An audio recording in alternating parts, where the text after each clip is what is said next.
Eh bien, bonjour à toi. Aujourd'hui, nous allons répondre à une question qui est énormément posée. Comment devenir riche grâce aux crypto-monnaies? Qui ne s'est jamais dit, et si seulement j'avais investi dans le Bitcoin à ses débuts? Mon père m'a même dit qu'il aurait hypothéqué la maison s'il avait su. On en vient à une notion importante. Les gens qui ont créé une fortune dans les crypto-monnaies ont connu le projet avant tout le monde. On peut en découler sur un conseil. Il faut que tu ailles sur des projets pas ou très peu connus du grand public si tu espères multiplier ton capital par un fois 100 voire un fois 1000. Car souvent, ce qui crée l'envolée d'une crypto-monnaie, c'est l'hypermédiatisation du projet. Ce projet doit rapporter de la valeur à l'écosystème des crypto-monnaies pour avoir ce coup de projecteur, et pour que tu profites de ce coup de projecteur, il faut que tu sois là avant tout le monde. Si tu viens quand le coup de projecteur est déjà mis en place, eh bien tu vas pas énormément faire de capital dessus. Pour moi, il faut que tu ailles aussi sur des crypto-monnaies qui apportent quelque chose à l'écosystème, qui essayent de révolutionner une problématique. On en rencontre énormément des problématiques dans les crypto-monnaies, il y a toujours quelque chose à faire car le progrès n'a pas de limite. Même si c'est un écosystème qui commence à dater, qui a quelques années,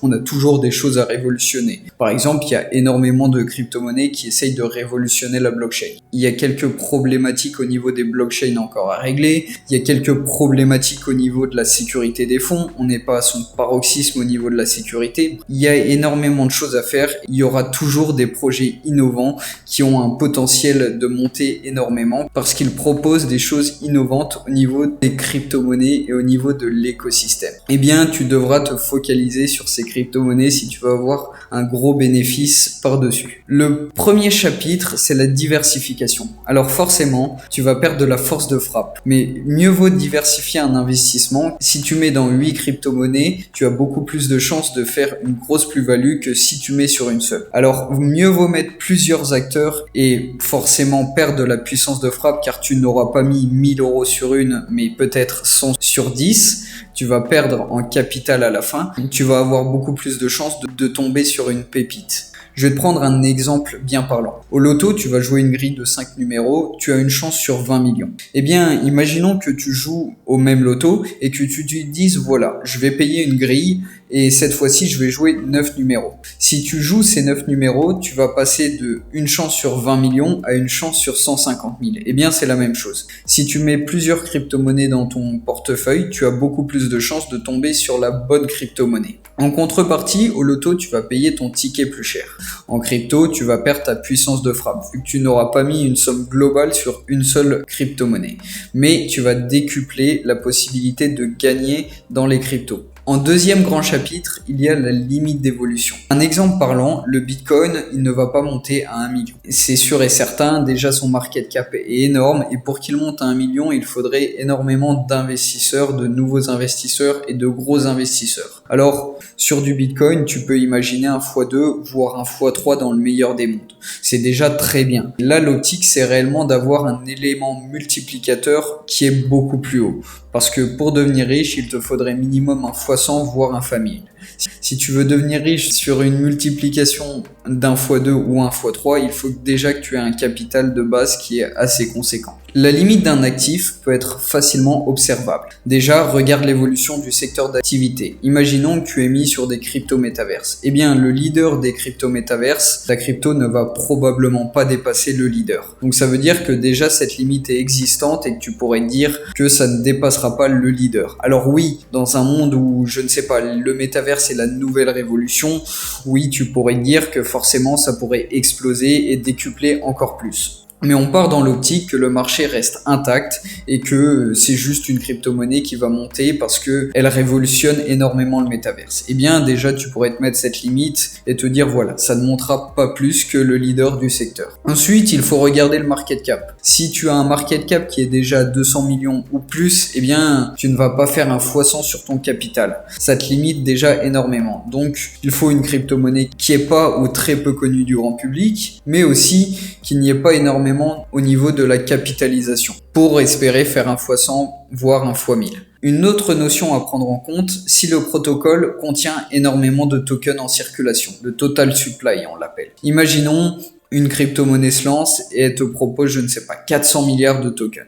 Eh bien, avant qu'elle prenne de la valeur énormément, il va falloir énormément d'acheteurs parce que c'est la loi de l'offre et de la demande. Ce qui régit le prix, c'est la corrélation entre l'offre et la demande. Plus l'offre et la demande sera à proximité, plus le prix explosera. Et bien évidemment, si l'offre descend et que la demande augmente, et bien là, c'est l'explosion du prix et on monte encore plus haut. Ça veut dire que plus la demande empiétera sur l'offre et plus le produit va prendre de la valeur. Alors imagine-toi investir sur une crypto qui a 200 milliards de tokens. Avant qu'elle prenne de la valeur, il faudra qu'il y ait énormément de personnes qui l'achètent pour pouvoir avoir un prix dépassant les 1 $.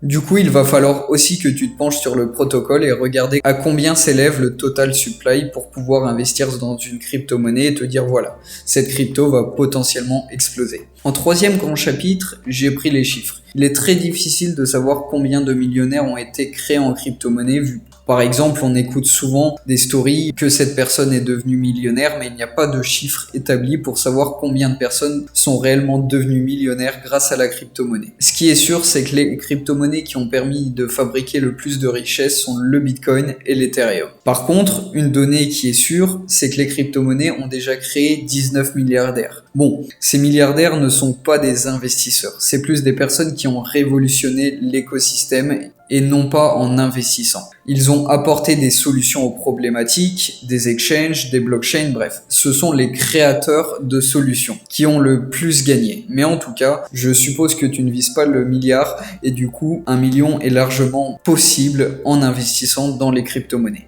Car oui, effectivement, ceux qui révolutionnent le marché, ceux qui sont à la source de la branche, effectivement, c'est eux qui prennent la plus grosse part. Je ne t'apprends rien. En quatrième grand chapitre, j'ai pris la crypto-monnaie crée des richesses car...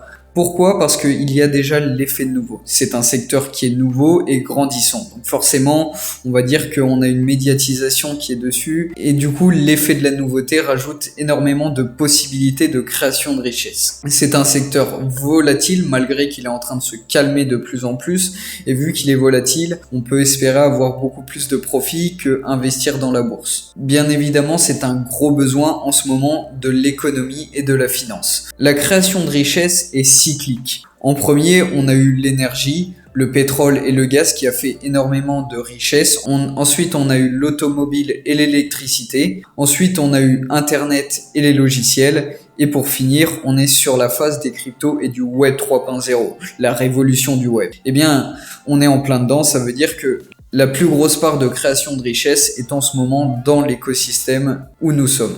Ce que je veux dire par là, c'est que là où sera créé le plus de richesses, eh bien, ça sera dans ce domaine. Et bien évidemment, plus le temps passera, plus la crypto-monnaie finira par être un écosystème banal de produits financiers. Bien évidemment, on n'en est pas arrivé encore là, mais c'est à prévoir que dans les années à venir, ça se banalisera et ça sera un investissement comme un autre. En conclusion, on pourrait dire que effectivement, il est possible de grossir son patrimoine grâce aux crypto-monnaies. Elle ne tombera pas du ciel, sans des efforts concrets pour l'obtenir. Bien évidemment, il faudra que tu suives les conseils que j'ai énumérés lors de la vidéo et forcément, ce n'est pas sans effort. Mais oui, il est possible très clairement de créer de la richesse sur des crypto-monnaies. En tout cas, j'espère que la vidéo t'aura plu. N'hésite pas à commenter, à t'abonner et je te dis à la prochaine pour une prochaine vidéo.